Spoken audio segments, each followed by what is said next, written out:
ஒரு சினிமாவை பார்க்கணும். அதுக்கு தனிப்பட்ட முறையில் அதுக்கு இவ்வளவு பிரச்சனைகள் வருது அப்படிங்கிறது ஒரு அபத்தமான செயல்.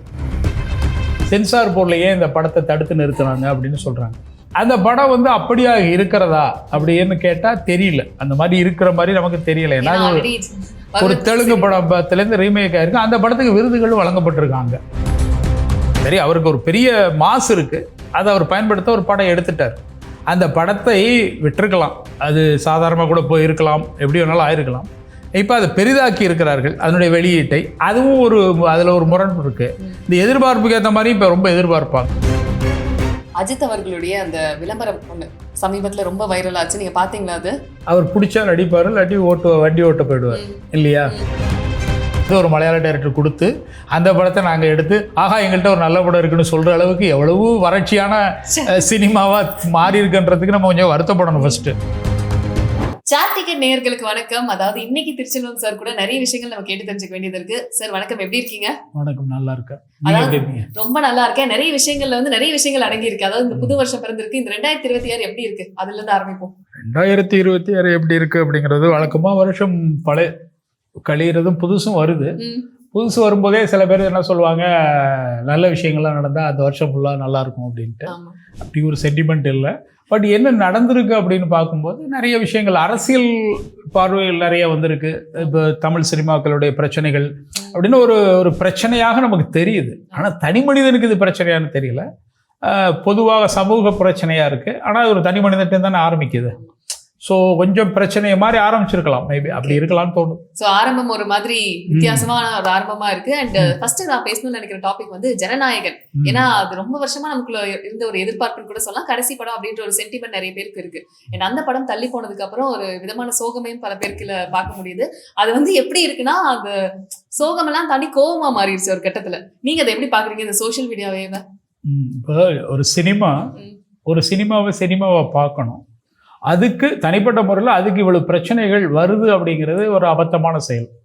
ஏன் வருது அப்படின்னா, அவர் வந்து விஜய் அரசியலுக்கு வர்றாரு, அந்த அரசியலுக்கு எதிர்ப்பு இருக்கு அப்படின்னு. இப்போ என்னன்னா, யாருக்கிட்டேருந்து எதிர்ப்புன்னே ஒன்றும் புரியல. யாருக்கிட்டேருந்து எதிர்ப்பு இருக்கு? சென்சார் போர்டில் ஏன் இந்த படத்தை தடுத்து நிறுத்தினாங்க அப்படின்னு சொல்கிறாங்க. ஒரு சென்சார் போர்டில் ஒரு சர்டிஃபிகேட் கொடுத்துட்டா அதுக்கப்புறம் தடுத்து நிறுத்த முடியாது. அது அவங்கனே இவங்களுக்கு அது கொடுக்கப்பட்டதாக சொல்லப்பட்டது. அதுக்கப்புறம் இல்லை, அது வந்து கொடுக்கப்படலைன்னு சொல்லி இதற்கு பின்னால் அரசியல் இருக்குது அப்படின்லாம் சொல்கிறாங்க. இதை தாண்டி அவருக்கு வந்து தனிப்பட்ட முறையில் வந்து இந்த கரூர் சம்பவம் இதெல்லாம் இணைத்து இவருடைய அரசியல் பிரவேசம் எல்லாத்தையும் இணைத்து பார்க்கும்போது ஜனநாயகனுக்கு சிக்கல் அப்படின்னு சொல்கிறாங்க. ஜனநாயகனுக்கு சிக்கல் இருந்தால் தானே தீர்வு கிடைக்கும். அதனால சிக்கல் வரலாம், படத்துக்கு மட்டும் வரக்கூடாது அப்படின்றது எனக்கு. ஏன்னா ஒரு விஷயம் சொல்லிடுறேன், ஒரு சினிமா வந்து அரசியல் பேசட்டும், ஒரு அரசியல் சினிமாவை இழுக்கக்கூடாது. ஏன்னா அது வந்து ஊடகம் மாதிரி தான். அது எப்படி ஒரு பத்திரிகை மாதிரியோ இது மாதிரி தான். அது ஒரு தனியாக அது ஒரு காட்சி ஊடகம் மாதிரி தான். அந்த மாதிரி தான் நம்ம எடுத்துக்கணும். அது அப்படி காட்சியான ஊடகம் போன்ற ஒரு சினிமாவில் ஏதாவது ஒரு செய்தி சொல்கிறாங்கன்னா அந்த செய்தி ஒரு இந்திய இறையாண்மைக்கு எதிராக இருக்குது, அல்லது ஒரு சமூகத்திற்கு எதிராக இருக்குது, அல்லது வன்முறையை தூண்டதாக இருக்குன்னா அதுக்கு தான் சென்சார் போர்டு வச்சுருக்குறாங்க. அந்த படம் வந்து அப்படியா இருக்கிறதா அப்படின்னு கேட்டால் தெரியல. அந்த மாதிரி இருக்கிற மாதிரி நமக்கு தெரியல. ஏன்னா ஒரு தெலுங்கு படத்துலேருந்து ரீமேக் ஆயிருக்கு. அந்த படத்துக்கு விருதுகளும் வழங்கப்பட்டிருக்காங்க. அது பெரிய ஆச்சரியமாக இருக்குது. அந்த படத்துக்கு அங்கே விருதுகள் வழங்கப்பட்டிருக்கு. இது வந்து இங்கே அந்த படத்தினுடைய மையக்கருவு எடுத்து கொஞ்சம் மாற்றிருப்பாங்க. ஏன்னா இது ஒரு ஸ்டைல் இருக்குது. அதனுடைய இயக்குனர் கொஞ்சம் நல்ல இயக்குனர் அப்படிங்கிற பெயரளவில் நமக்கு அறியப்பட்டிருக்கிறார். ஸோ ஓரளவு அது அவர் வந்து விஜய்க்காக எடுக்கப்பட்ட படம் தான். அந்த இயக்குனருக்கு தனி பார்வைங்கிறத விட விஜய்யருடைய அரசியல் பேசணும், எப்படி பேசணும், ஆக்ஷனாக பேசணும், ரொம்ப அறிவார்ந்து பேசணும், ஆடியன்ஸுக்கு புரியாது அல்லது புரியக்கூடாது, இப்படி பல இதில் அது பேசப்படலாம். இந்த படத்துக்கு எதுக்கு இப்போ இவ்வளோ பிரச்சனை அப்படின்னு தான் யோசிக்கும் போது அப்போ அதுக்கு பின்னாடி ஏதோ அரசியல் இருக்கா அப்படின்ற ஒரு டவுட்டும் இருக்கு. ஓகே, அரசியல் இருக்கோ அப்படின்ற டவுட் இருக்கு. சோஷியல் மீடியாவில் பார்த்தீங்கன்னா ஒரு படம் வருது, அந்த படத்துக்கு இந்த மாதிரி தடைகள் வருது, இன்னொரு படமும் சேர்ந்து வருது அப்படின்றப்ப அந்த படத்தை வந்து எதிர்க்க ஆரம்பிக்கிறாங்க. அதை நீங்க எப்படி பாக்குறீங்க? பராசக்தி இல்லை, இது ரொம்ப அபத்தம். மொத்தத்தில் என்ன சொல்ல வரேன்னா, 1990களில் இருக்கும். இப்போ நம்ம இதில் இப்போ இந்த வந்த ஒரு படம் மலையாளத்தில் லால் சலம், மோகன்லால் நடித்த படம்.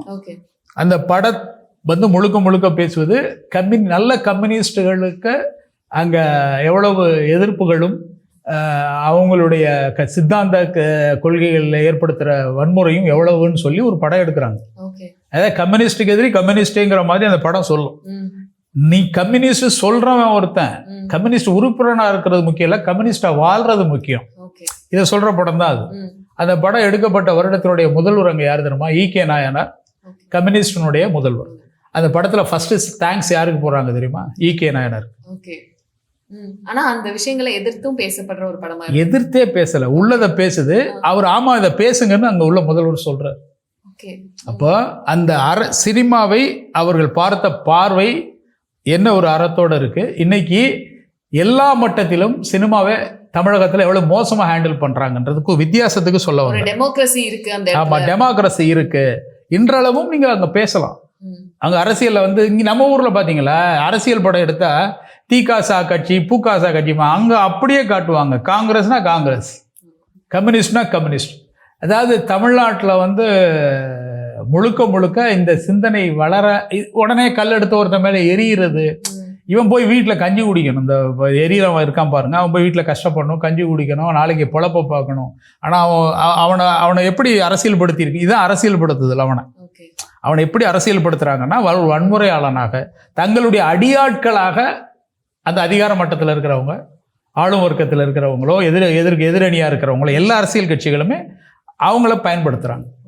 அப்போ அடுத்த தலைமுறையும் அப்படி ஆயிடுமோன்ற ஒரு பயமும் இருக்கு. இதுதான் இப்படிதான் நடக்கணும், இது இப்படி பண்றதுதான் கரெக்ட்னு சொல்லி தப்பான விதத்துல வந்து அவங்க இன்ஃப்ளூயன்ஸ் ஆகுறாங்க. இந்த சினிமா வரட்டுங்க, அந்த சினிமா வரட்டும், அது என்ன பேச போதோ பேசட்டும். எனக்கு தெரிஞ்சு பெரிய அரசியல் பேசுற படமாக தெரியல. அது முழுக்க முழுக்க அரசியல் எப்படி பேசுதுன்னா, இவங்க லஞ்சம் வாங்குறாங்க அப்படி, அது ட்ரெய்லர் மேலோட்டமா தான் இருக்கு. அது முழுக்க ஒரு ஹீரோயிசத்தை தூக்கி பிடிக்கிற படம். எம்ஜிஆர் வந்து அப்படித்தான் அந்த மதுரையை மீட்ட சுந்தரபாண்டியன் அது ஒரு கடைசி படம்னு சொல்லுவாங்க. ஆக்சுவலாக அந்த படம் அவருக்கு ஓடலை. ஏன் ஓடலைன்னா, எம்ஜிஆர் அரசியலுக்கு போறாருன்னு தெரிஞ்சிருச்சு. அரசியலை நோக்கி தான் நகர்றாரு அவர். ஏற்கனவே அவருடைய திட்டமே அதுதான். ஒரு திட்டத்திற்காக ஒரு சினிமாவை பயன்படுத்துவதும் பலவீனமாயிட வாய்ப்பும் இருக்கிறது. என்னுடைய சினிமாங்கிறது ஒரு கலைஞனுடைய பார்வையில தான் இருக்கணும். அது எப்போதுமே அரசியல்வாதியோட பார்வையில அது இருக்கக்கூடாது. அது அவர் மிகப்பெரிய அரசியல்வாதிகள் தங்களுடைய பிரச்சார படம் எடுத்த படம்லாம் தோல்வி. நீ என்னையா இதை போய் சொல்லிக்கிறீங்க, நீயே அப்படின்னு ஒரு பதில் அங்க வந்துடும்.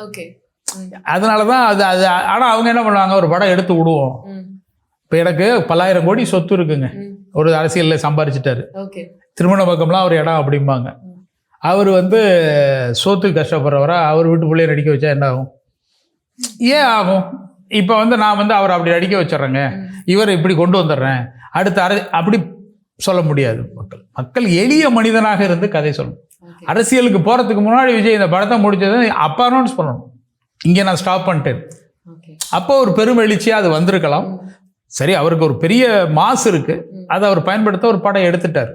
அந்த படத்தை விட்டுருக்கலாம், அது சாதாரணமாக கூட போயிருக்கலாம், எப்படி வேணாலும் ஆயிருக்கலாம். இப்போ அதை பெரிதாக்கி இருக்கிறார்கள் அதனுடைய வெளியீட்டை. அதுவும் அதுல ஒரு முரண் இருக்கு. இந்த எதிர்பார்ப்புக்கு ஏற்ற மாதிரி இப்ப ரொம்ப எதிர்பார்ப்பாங்க. ஆமா, பாக்ஸ் ஆஃபீஸ் போட்டி இருக்குல்ல சார், சமீப காலத்துல இது ரியல் வின்னர் அப்படின்ற மாதிரி நிறைய ரியல் பொங்கல் வின்னர் இந்த மாதிரிலாம் பல விஷயங்கள் பார்க்க முடியுது. இந்த பாக்ஸ் ஆஃபீஸ் போட்டியை நீங்க எப்படி பாக்குறீங்க? தெரியல எனக்கு. அது பாக்ஸ் ஆஃபீஸ் போட்டின்னா அது வந்து எதுக்கு அது போட்டின்னு தெரியல. ஒரு படம் ரிலீஸ் ஆச்சு, 4 படம் ரிலீஸ் ஆயிருக்கு, 2 படங்கள் நல்லா ஓடுது அப்படின்னு சொல்றாங்க, அவ்வளவுதான். அது சினிமா. அந்த கலெக்ஷன் ஆடியன்ஸுக்கு தேவையில்லை. அந்த கலெக்ஷன் இது முன்னாடி ஏதாவது பேசியிருக்கோம், அதெல்லாம் ஒரு 10-15 வருஷத்துக்கு முன்னாடி கூட பாருங்களேன்.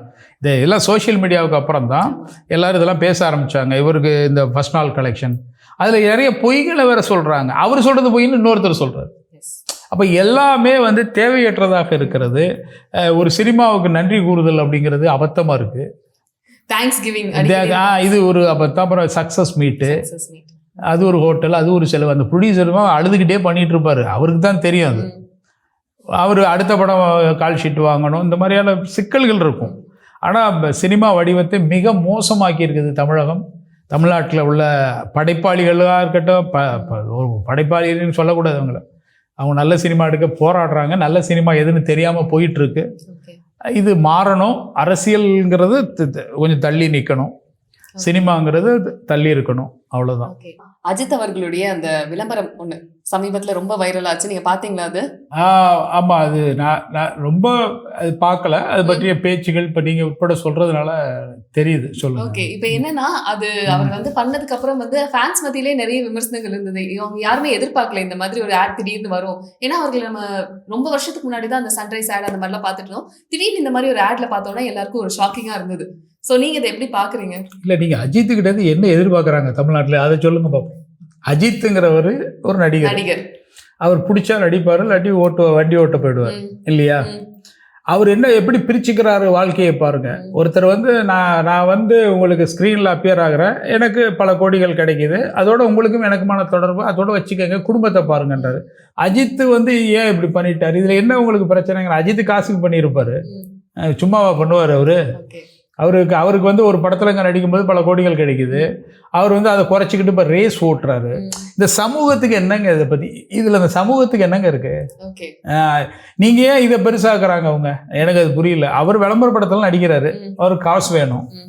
அவர் வந்து அந்த கேம்பா ஆடா அப்படின்னு பார்த்தா கூட அது ஒரு ஏதாவது தவறான ஒரு இதான்னு பார்க்கணும். இன்னைக்கு இருக்கிற மாடர்னைஸ்ல இருக்கிற எல்லாமே மனிதனுடைய இயற்கைக்கு எதிரானது தான். எல்லாருமே ஆட் நடிக்கிறாங்க. இதே இந்தியில் பார்த்தீங்கன்னா கிடைக்கிறதுலாம் நடிப்பாங்க. ஷாருக் கான்லாம் வந்து அம்பானி வீட்டில் நடனம் ஆடவே அது அவங்களுக்கு பல கோடிகள் சம்பளங்கிறாங்க. அவங்க வந்து அதை ஓப்பனாக பண்ணுறாங்க, ஆடோ அந்த மாதிரி விஷயங்கள்லாம் பண்ணுறாங்க. அவங்களுக்கு அது தெரியல. இப்போ ஷாருக் கான் பண்ணால் கேட்பீங்களா? கேட்க மாட்டாங்க. ஏன் அஜித்னா இது அஜித்தை ஏற்படுத்திக்கிறது. அஜித் வந்து ஒரு பிம்பம் கட்டமைக்கிறார் இல்லையா? அவர் வந்து முன்னாடி ஆட்லலாம் நடிக்க மாட்டார் அப்படின்னு ஒன்று சொல்லி வச்சிருக்காரு இல்லையா? திடீர்னு அவரே அதை உடைக்கிறாங்க இல்லையா? அவங்க உடைக்கும் போது அது உடனே இவங்க எதிர்வினையாற்றுறாங்களாம். இவங்க இந்த அறிவாளிகள் இருக்காங்க இல்லையா, இவங்க உடனே அவர் நடிக்கிறாருங்க, காசுக்காக தேவைப்படுதுன்னு நடிக்கிறாரு. அவர் இப்போ என்ன சொல்லிட்டாரு, நீங்கள் பொது இடத்துல ரொம்ப சத்தம் போடக்கூடாது. இப்போ ஒரு ரசிகர் மன்றம் வேணான்னு அஜித் சொல்லியிருந்தாரு. அவங்க கலைச்சாலும் ரசிகர்களாக தான் இருக்காங்க. நீ ரசிகனாகவே இருக்காதேன்னு சொல்கிற இடமும் ஒன்று வரும் போல இருக்குது. எனக்கு தெரியாது, அது வந்து தெரியாது இல்லையா? ரசிகனாக நீங்கள் இருக்காதீங்க. அப்படித்தான் எங்களை மாதிரி இப்போ என்னைய பார்த்து நாங்கள் ரஜினிகாந்த் ஃபேன் தான். ரஜினிகாந்தே எங்களை ரசிகர்களை இருக்காதீங்கன்னு அவர் சொல்வார்னு வச்சுக்கோங்களேன். சொல்கிற அளவுக்கு நாங்களே வச்சுக்க மாட்டோம்ல. எங்களுக்கு ஒரு சுயம் இருக்குல்ல, எங்களுக்கு ஒரு ஒரு ஒரு லிட்ரேச்சர் இருக்குல்ல, எங்களுக்கு ஒரு நிலம் இருக்குல்ல, எங்களுக்கு ஒரு அரசியல் இருக்குல்ல. இது இல்லை உனக்கிட்ட. அதனால நீ வந்து போய் கண்ட இடம்லாம் பாவம் கத்தி அவங்களுக்கு கடந்து குதிச்சு இந்த பசங்களை பார்க்கும்போது தான் வருத்தமா இருக்கு. இவங்க வாழ்க்கையை பத்தி அவங்க யோசிக்கிறது இல்ல. ஒரு சினிமால ரசிக்கிறத தாண்டி அவங்க என்ன பண்ணாலும் அவங்க கருத்துக்கள் எல்லாமே கரெக்டா இருக்கும், அவங்க என்ன பண்ணாலும் கரெக்டா இருக்கும். ஒருத்தரோட பர்சனலா அவங்க கருத்தையும் சேர்த்து ரசிக்க ஆரம்பிச்சாங்க அப்படின்றதுதான் பிரச்சனை. அதான் தவறு. இப்போ நடிக்கிறது ஒரு கதாபாத்திரம், அவங்களையும் ஏன் நீ ஃபோர்ஸுக்குள்ள கொண்டு வர்ற? நீங்க வந்து எங்களுக்கு கடவுளா இருங்க அப்படின்னு, நீ கடவுளா இருக்க சொல்ற, நீ கடவுளா இருங்கன்னு ஏன் அவங்கள போய் நீங்க கம்பல் பண்றீங்க? ஒன்னு பிடிக்கல அப்படிங்கிறது ஒரு எப்போ வருது? அவருக்கு இன்னொன்று பிடிக்கும் போது ஒன்று பிடிக்காம போயிடும். இன்னொரு வாழ்க்கை முறை எனக்கு பிடிக்கும் போது முதல்ல வந்து எனக்கு இது மட்டும்தான் பெருசா தெரியுது, அது பிடிக்காம போயிடுது. அது வந்து கேட்டால் அது நல்ல லைஃப் அப்படிங்கிறாங்க. இப்போ விஜய் வந்து அரசியலுக்கு வராமல் அவர் அஜித் ஒதுங்கி இருக்காரு, அது வந்து சிறந்த லைஃப் அப்படின்னு சொல்ல முடியாது. அவங்களுக்கு தேடி போற ஒரு பீஸ், அவங்க ஆசை அது, அப்படி போறாங்க. இவர் எனக்கு தெரிஞ்சு விஜய்க்கு இருக்கிற அந்த மாசுக்கு நல்லா வரலாம் அப்படிங்கிறது எல்லாருக்கும் தெரிஞ்சிருக்கு. அது சரியா போய் கன்வே ஆயிருக்கான்னு தெரியல. ஆமா, நல்லா வரலாம், அந்த மாசு இருக்கு. ஏன்னா எல்லாருக்கும் இந்த ஓப்பனிங் கிடைக்காது. இப்போ என்கிட்ட ஒரு நல்ல அரசியல் பார்வை இருந்து அதை நான் மிக்ஸ் பண்ணிட்டேன்னா இது உடனே இல்லைனாலும் இன்னும் 10 வருஷம் கழிச்சு கூட வரலாம். ஆனால் அது யார் சொல்கிறவங்களும் இருக்காங்களா, அதை எடுத்துக்கிற முறை இல்லையான்னு ஏதோ ஒரு குழப்பம் இருந்துக்கிட்டே இருக்குது. ஒரு அயன் வால் இருக்கிற மாதிரி ஒரு ஃபீல் இருக்குது. அதை அவர் உடைச்சாதான் அது தெரியும்னு நான் நினைக்கிறேன். ஓகே.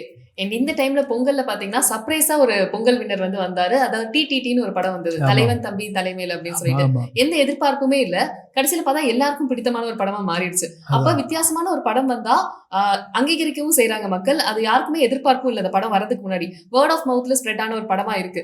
அப்படி பாக்குறப்ப இந்த மாதிரி விஷயங்கள்ல சந்தோஷப்படுறதுக்காகவும் இருக்கு இல்லையா சார்? ஒரு பெரிய விஷயமே இல்லைங்க. அந்த மாதிரி படம் 100 படம் இருக்கு மலையாளத்துல. ஆமா, அது ஒரு மலையாள டைரக்டருடைய படம் தான் அது.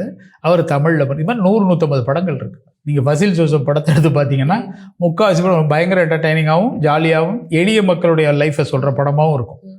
நம்ம எவ்வளவு மோசமான நிலைமைக்கு வந்திருக்கோம் பாருங்க. அந்த மாதிரி படங்கள் மறைஞ்சிருது. அந்த மாதிரி ஒரு படத்தை வந்து ஒரு மலையாள டைரக்டர் கொடுத்து அந்த படத்தை நாங்கள் எடுத்து ஆஹா எங்கள்கிட்ட ஒரு நல்ல படம் இருக்குன்னு சொல்கிற அளவுக்கு எவ்வளவு வறட்சியான சினிமாவாக மாறி இருக்குன்றதுக்கு நம்ம கொஞ்சம் வருத்தப்படணும். ஃபஸ்ட்டு நல்லா இருக்குன்னு சொல்கிறத விட அவங்க அது மாதிரி 100 படம் பண்ணிட்டாங்க. நம்ம டெய்லி ஓடிடிலையும் பார்க்குறோம், நிறைய படங்களை பார்க்குறோம், மலையாள படங்கள்லையும் பார்க்குறோம். இது மாதிரி 100-150 படங்கள் இருக்குது. நம்ம இதில் கூட இது மாதிரி முன்னாடி சொல்லப்பட்ட படங்கள் இருக்குது. வாழ்க்கை முறையில் சொல்லப்பட்ட படம்லாம் முன்னாடி கொஞ்சம் காலத்துக்கு முன்னாடி இந்த களவாணி மாதிரி படங்கள் வந்தப்போ அது மாதிரி எல்லாம் பார்த்தாங்க. ஒரு எளிய மணி சாதாரண ஆட்களுடைய கதை. நம்மள ஒரு ஹீரோ, அவ்வளோதான். இந்த படங்கள் தொடர்ச்சியாக தமிழ் சினிமாவில் கொஞ்சம் கொஞ்சம் வாழ்க்கையில் சொல்லி வந்திருக்கலாம்.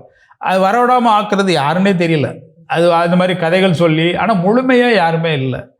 ட்ரெய்லர் எனக்கு இந்த கோடம்பாக்கத்தில் போஸ்டர் பார்க்குறேன், வருத்தமாக இருக்குது. என்னென்னமோ பேர் வச்சு போஸ்டர் டிசைனில் இன்றைக்கி எவ்வளோ மாடர்னாக மாறிட்டோம்.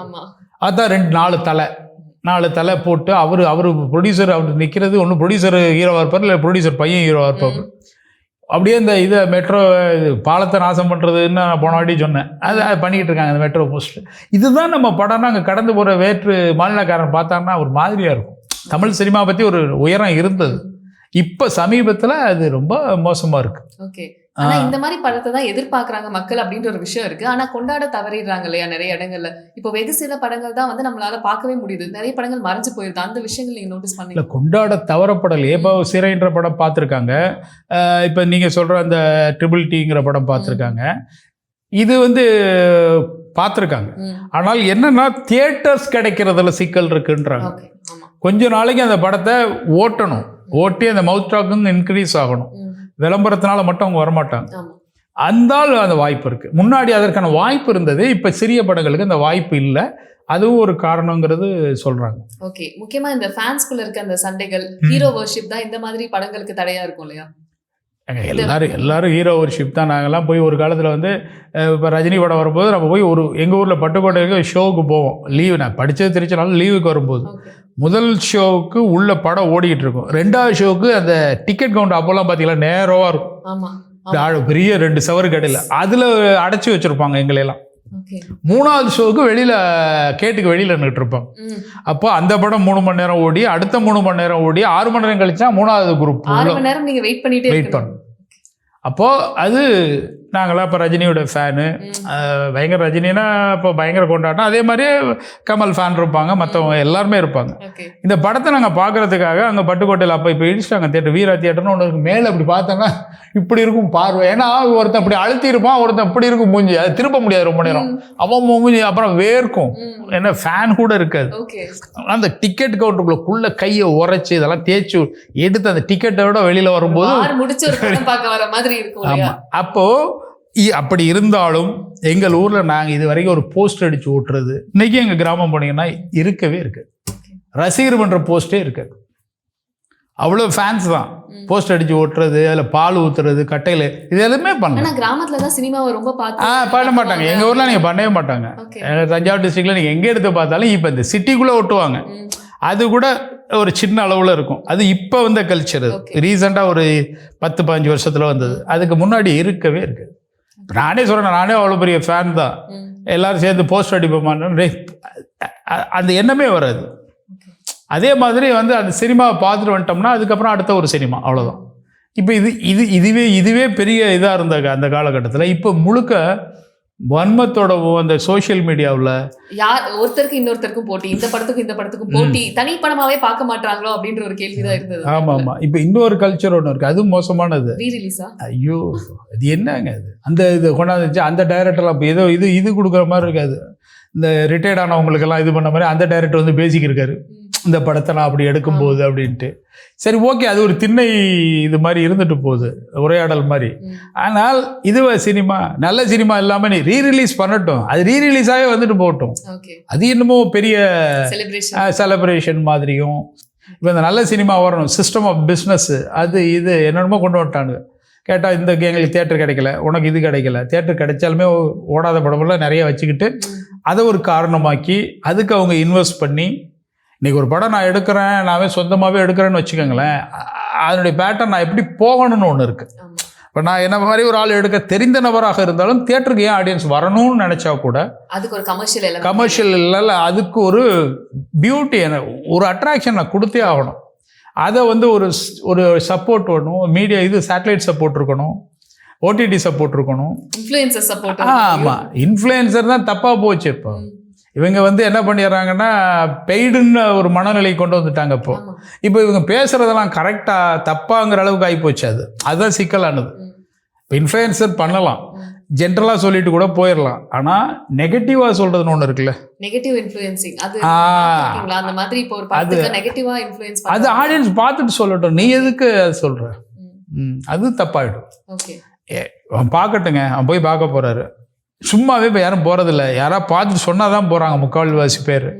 அதனால அதுவும் ஒரு காரணம். மொத்தமாக தமிழ் சினிமா வந்து அந்த தளத்தில் குவாலிட்டியை இழந்து, அது வந்து ஏதோ ஒரு படம் மலையாளத்துலேருந்து ஒரு டைரக்டர் வந்து எடுக்கிறாப்புல, சின்ன படம் தான், இது மாதிரி 100 ஸ்கிரிப்ட் அங்கே இருக்குது, ஆனால் அந்த படம் ஓடுது அப்படின்னு சொல்கிற அளவுக்கு தான் நம்ம நிலைமை இருக்குன்றதை வருத்தப்படணும். ஆக்சுவலி ஓடுறது அவங்களுக்கு ஓகே, ஆனால் நம்ம தமிழ் சினிமான்னு நம்ம சொல்லிக்கிறோம்ல ஒரு பிளாட்ஃபார்ம், ஒரு பெரிய தென்னிந்தியாவிலே ஆளுமை மிக்க சினிமா தளம் மாதிரி அப்படின்னு சொல்லிக்கிட்டு இருந்த ஒரு இடத்துல ஒரு சிக்கல் பயங்கரமாக இருக்குது. ஒரு நல்ல படம், ஒரு ஃபேமிலி ட்ராமா, ஃபீல் குட்ன்ற வார்த்தை வந்து எல்லாருக்கும் ஏக்கமா இருக்கு. இப்போ ஒரு ஃபீல் குட் வேணும், எங்களுக்கு ஒரு ஃபீல் குட் வேணும், அதுதான் கிடைக்க மாட்டேதோ அப்படின்ற மாதிரி இருக்கு. ஃபீல் குட்டுக்கு ஒரு பஞ்சம் இருக்கா இங்க? இல்லை, ஃபீல் குட்டுங்கிறது காலத்துக்கு ஏற்ப மாறுங்க. அவரே சொல்லிக்கிருந்தார் அந்த அப்போ நாங்கள் படம் எனக்கு சொல்லுவாங்க, அந்த சூப்பர் குட்டு படங்கள் அப்படின்னு ஒன்று சொல்லிட்டு இருப்பாங்க அப்போ 90s. ஒரு லவ்வை விட்டு கொடுத்துட்டும் சோகமாக வீட்டில் வாசிப்பார் அவர் ஹீரோ, அல்லது குடும்பத்துக்காக வாங்க ஓரம் அனுப்பார். இது தியாகி படம். ஆமாம், அப்போ அந்த படங்கள் பிடிச்சது. இன்னைக்கு அந்த படத்தை ஏற்றுக்க முடியாது. ஏன் ஏற்றுக்க முடியாது? இன்னைக்கு வந்து உண்மையோட ஒட்டாத மாதிரி. ஆமாம், அது இருக்கு, எல்லாரும் நல்லவங்க. இது என்னது, ஏன் அப்படி இந்த டேக்ல நான் படம் எடுக்கணும், இதுக்குள்ளே ஏன் எடுக்கணும்னு கேட்குறேன். அதுதான் ஃபீல் குட்டுன்னு சொல்லப்பட்ட காலம் உண்டு. எனக்கு தெரிஞ்சு 90s கிட்ஸ் எல்லாம் ரொம்ப ஃபீல் குட்டுன்னா அதை சொல்லுவாங்க. இப்ப பார்த்தா அதையுமே நமக்கு ஒரு மாதிரி ரொம்ப திகட்டுற மாதிரி அப்படின்னு ஆயிடுச்சு. திகட்டுற மாதிரி கிரிஞ்சு ஆயிடுச்சு. அது எனக்கு உட்காந்து இப்போ இந்த படத்தை பார்க்குறப்ப பார்க்குறதுல கூட பிரச்சனை இல்லை, எனக்கு விசு படம் கூட உட்காந்து ஜாலியாக பார்த்துட்டு இருப்போம். ஆனால் இதில் என்ன பிரச்சனைனா அந்த படத்தை அங்கேயே விட்டு வரணும். அதுக்கு பார்ட் 3 ஏன் இப்போ எடுக்கூடாதுன்னு கேட்குறாங்க. அது அபத்தம். கோலங்கள் பார்ட் 2 எப்போ வரும் அப்படின்னு. ஆமாம், அது ஓகே, அது ஒன்று சொல்லுவாங்க சீரியலில் எடுக்கலாமே. சீரியலில் ஏன் எடுக்கலாம்னா அது கூட ஏன் மாறி இருக்குல்ல, ஒரு 15 வருஷம் கழிச்சு அவங்க வாழ்க்கை முறை வேறையாக இருக்கணும், அது மாதிரி இருக்குது. சினிமாவில் இன்னும் சொல்ல போனால் நிறைய நிறைய யதார்த்தங்களையும் அதே மாதிரி நிறைய நேர்மையான ஒரு அணுகுமுறை வேணும். அதை அரசியல் வந்து தடுக்கக்கூடாது. இப்போ அரசியலை கேட்டால் ராஜதந்திரம் அப்படிங்கிறாங்க. துரோகங்கிறதுக்கு பேர் ராஜதந்திரம் ஆயிடுச்சு, அராஜகத்துக்கு பேர் ராஜதந்திரம் ஆயிடுச்சு. இப்போ ராஜதந்திரத்தில் வந்துருச்சு. அதெல்லாம் அரசியல் இதெல்லாம் வந்து ராஜதந்திரம், இது இருந்தால் தான் அவன் அரசியல்வாதி, அவன் நேர்மையெல்லாம் பேச முடியாது இந்த காலத்தில் அப்படின்னு அவங்களே பிரிச்சுக்கிட்டாங்க. அதனால ஒன்றும் பண்ண முடியாது. அவர் 2000 ரூபா ஓட்டு கொடுக்குறாரு, ஒரு 3000 ரூபா கொடுக்குறாரு அப்படிங்கிறது தான் இப்போ இன்னைக்கு ஜனநாயகத்தினுடைய வளர்ச்சி. அதுக்கு பார்கெயின் பண்ணுறது ஓட்டர்ஸ். அவருக்கு பணம் வரல, இவர் பணம் வரலாமா எங்கள் ஊரில் உட்காந்துட்டு அந்த மாதிரியான டிஸ்கஷன் நடக்கும். அந்த கட்சி பணம் இன்னும் வரல, வந்ததுக்கப்புறம் இவங்கெல்லாம் சேர்ந்து யாராவது ஒருத்தருக்கு போடுவாங்கல்ல, இப்போ கொடுத்தவனுக்கு லாஸ் இல்லைங்க. இப்போ இது என்ன மாதிரியான டெமோக்ரஸியில் இது என்ன மாதிரியான வாக்களிப்பு? அப்போ மக்களும் பொல்யூட் ஆகிருக்காங்க, பொல்யூட் ஆக்கிட்டாங்க. இவங்க ஒருத்தன் கண்டுபிடிச்சான்ல அந்த ஓட்டுக்கு காசு கொடுக்கலான்னு. தமிழ்நாடு மாதிரி எந்த ஸ்டேட்டும் மோசம் கிடையாது அதில்.